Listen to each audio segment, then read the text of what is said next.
secretário da Assuntos Jurídicos da Secretaria na ocasião, e com a então secretária Elvira, mas chegou-se a um termo com a participação fundamental ali da secretária, a Fernanda, né, que é administrativa, e que havia a possibilidade de fazer essa contratação. Né?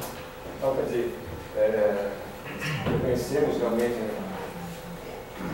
o valor da prefeitura, né, nesse caso, porque é reconhecido essa coisa, mas não foi assim de graça, não. Foi uma briga que foram 10, 15 minutos de debate ali.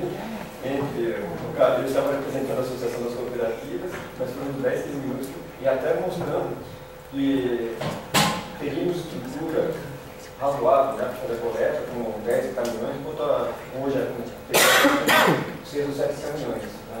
Então, a prefeitura cumpriu um pouquinho de ser reconhecido, mas eu agradeço o fato de ter reconhecido a nossa alimentação final. Bom, eu acho que nós fizemos a apresentação, o Francisco teve que sair, o senhor não teve que sair, né? O Moé tem que sair, e vocês têm que finalizar o trabalho.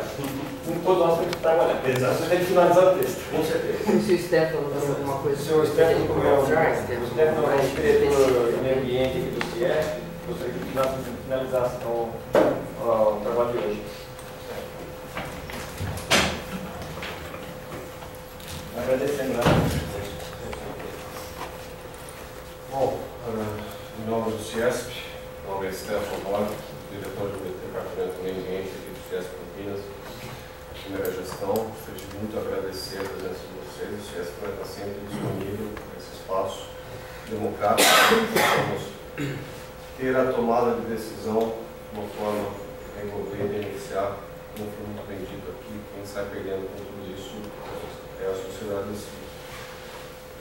Talvez colocar algumas palavras aqui, sem tomar o tempo de vocês, de uma forma não técnica, não política.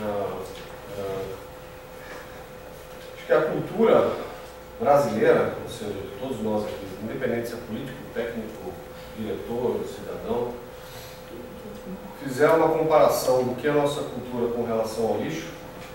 A primeira imagem que vem na minha cabeça é aquele avestruz com a cabeça no mundo. Ninguém quer ver isso. Vai estar todo mundo envolvido.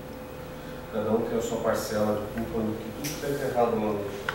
Então, é um esforço comum, democrático, de todos nós, e o CIESP está disponível para o que precisar para consolidar esse projeto. Fico com todos convidados. A próxima reunião do Departamento do Meio Ambiente agora no próximo dia 10 de agosto, às 8 horas da manhã.